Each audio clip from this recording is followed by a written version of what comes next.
Ayan, si ate, ano prepare. Ayan. Ang cute na lalagyan ni ate. O, yan ang order ko na.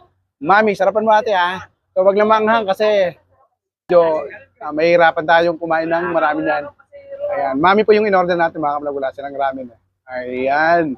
On sarapak. Ano yung nilagay mo sa sena ate? Sa Paris ano? Parang ganon. Oh. Ayan. Ayan, ayan na po yung ating Amazing! ayan na mga kablog, yung ating in-order na mami.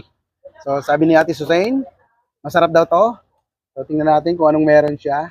Parang meron siyang mga ano, yung taba ng baka. Baka to, oh. Parang sabaw ng baka to eh. Tapos meron siyang noodles. And then siyempre meron siyang shallots. And ayan, noodles nga yan. O yan, mukhang masarap to. Let's go. Meron na tayong mami. So, ayan oh, parang smoothie yung ano, yung sauce.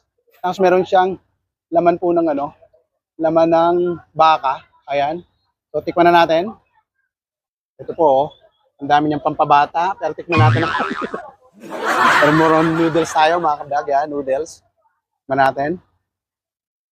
Tikman po natin yung sabaw muna.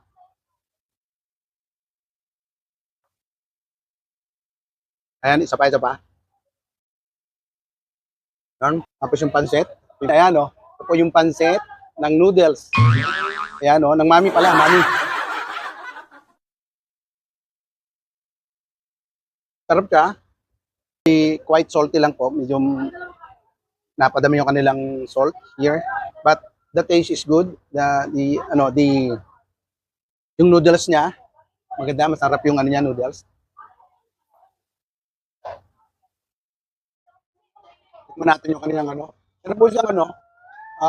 Yung tanang ano ng baka. Ayan. Yun po yung taba niya. Yan, taba po yan ng baka. Amazing! Tikman natin.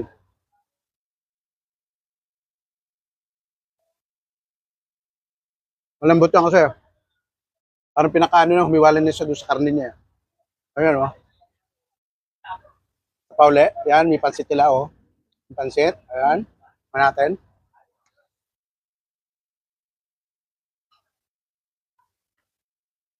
Sarap. Medyo napasobra yung alat nila. Pero, in totality, masarap siya. Ano po, isa pa.